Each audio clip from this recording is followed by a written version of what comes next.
तो भोले भगवान कहते हैं कि ये मेरा भक्त है और इतनी अनन्य भक्ति की है, तो जो ये मांगता है वो इसको मैं देता हूँ। तो नमस्ते इंडिया। तो दोस्तों मेरे न्यू ब्लॉग में आप सभी का स्वागत है। और आज है बुधवार का दिन। आज थोड़ी एक्सरसाइज करने भी गया था और अब नहा धो के तैयार हो चुका हूँ। तो कोचिंग के लिए चलते हैं, पहले तो लेट नहीं होना है। तो दोस्तों हम कोचिंग पहुँच गए हैं। इस मस्त से सनसेट को देखते हुए चलते हैं अंदर क्लास में। लगभग 122 साल पुराना है। इतना पुराना टेम्पल इंडिया में भी नहीं है। इंडिया में जितने भी पुराने टेम्पल थे वो सारे गिरते हैं।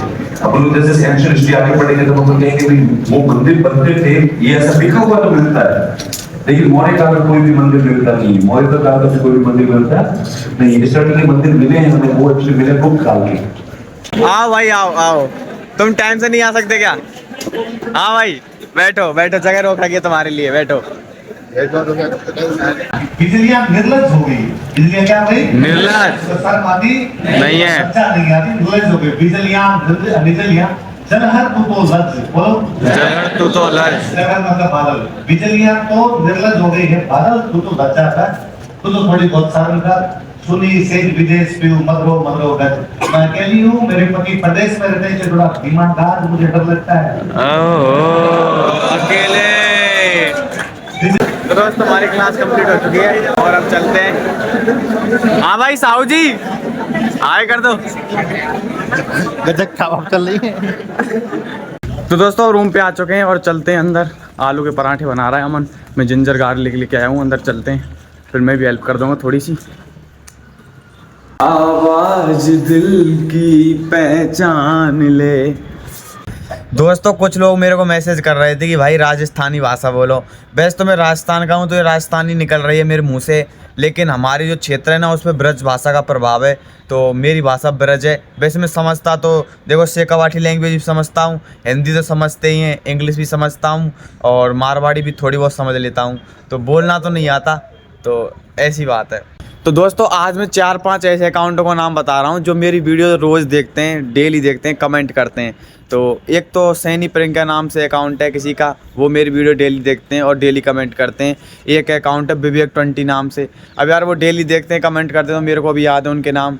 और एक है माही राजावत नाम से, वो भी डेली कमेंट करती हैं, नमस्ते भैया बोलती हैं। और एक है MBBS दिल से। ऐसे 3-4-5 अकाउंट है जो मेरे को डेली उनके कमेंट दिखाई देते हैं।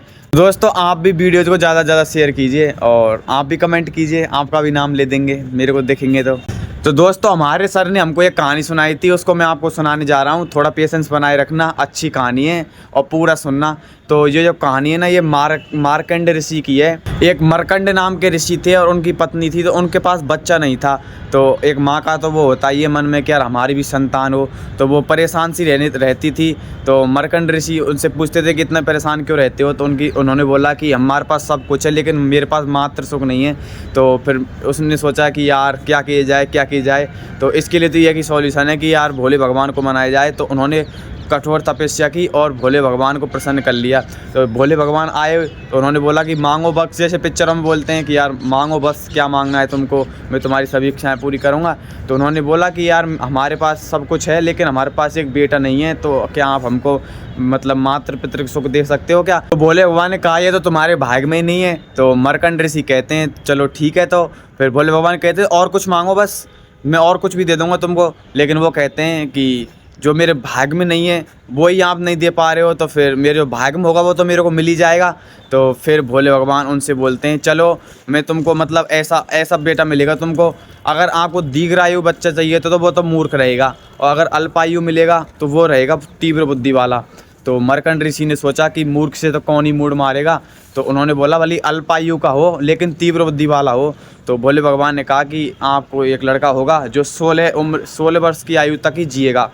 तो उनको एक पुत्र होता है जिसका नाम होता है मार्कंड ऋषि। अब मार्कंड ऋषि जैसे जैसे बड़ा हो तो उनके माता पिता का डर बढ़ने लगे कि उनको तो पता था कि ये 16 वर्ष तक ही जिएगा। मार्कंड ऋषि तो गिन रहा था कि अभी मैं 9 वर्ष का ही हुआ हूँ, लेकिन उनके माता पिता गिन रहे थे कि अभी इसके पास 7 ही वर्ष बचे हैं। तो जैसे जैसे उसकी एज बढ़ती जा रही थी तो वो टेंशन में रहने लग गए। उसकी माता उसको देख के रोने लग जाती थी। अब ये तो माता का प्रेम होता ही ऐसे है कि यार उनको पता है कि 5-6 साल बाद हमारा पुत्र ख़त्म हो जाएगा, तो वो ऐसे उनको बार बार देख के भावुक होने लगती थी। तो फिर और उस वो मार्कंड ऋषि थे ना, वो उनमें दिमाग था, बहुत शार्प थे। तो उन्होंने पूछा, एक दिन माता से पूछ लिया कि माता आप मेरे को देख के बार बार रोने क्यों लग जाती हो, मेरे को कारण बताओ। और मैं भी तो इस परिवार का हिस्सा हूँ, मेरे को लगता है कि इस परिवार में कुछ ना कुछ कष्ट चल रहे हैं और आप मेरे को बता नहीं रहे हो। तो माता बोलती है ऐसा कुछ नहीं है, तू अब जाके खेल। तो फिर वो जाके अपने पिताजी से पूछता है कि पिताजी आप बताओ, आप तो झूठ नहीं बोलते, ये नहीं करते। तो पिताजी से पूछता है, वो बहुत मतलब बार बार पूछता है। तो उसके पिताजी बताते हैं कि ऐसे ऐसे तेरे को भोले भगवान से प्राप्त किए वरदान के तहत तू हमको मिलाए। तो मार्कंडेय ऋषि इस बात पर हंसते हैं और अपने पिताजी से कहते हैं कि जो इस पृथ्वी पे जिसने जन्म लिया है वो तो जाएगा ही, तो इस बात पे तो क्या ही रोना। तो फिर उसके पिताजी कहते हैं ये तुम्हारे लिए कहना आसान है बेटे, लेकिन एक माता और पिता के रूप में इस बात को कहना या मानना बहुत कठिन होता है। और अपने माता पिता से पहले किसी पुत्र की मौत हो जाए तो ये बहुत ही दुर्भाग्य की बात होती है। तो मार्कंडेय ऋषि कहते हैं कि मेरे ऊपर भी मातृ पितृ ऋण है, तो मैं उसको चुकाऊंगा। और फिर मार्कंडेय ऋषि चले जाते हैं घर को छोड़ के और फिर वहाँ जाके तपस्या करते हैं बहुत भयंकर। तो उनसे दुर्गा माता प्रसन्न होती हैं और आती हैं, तो पूछती हैं कि तुमको क्या चाहिए।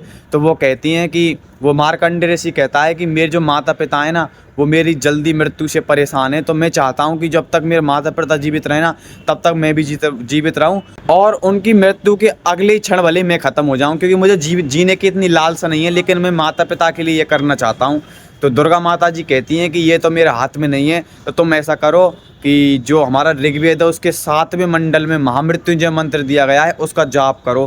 तो जो मार्कंडेय ऋषि है उसका जाप करते हैं और इतना जाप करते हैं कि वो जाप करते करते उनकी मतलब मरने की एज आ जाती है और पूरे ब्रह्मांड में महामृत्युंजय मंत्र गूंजने लग जाता है।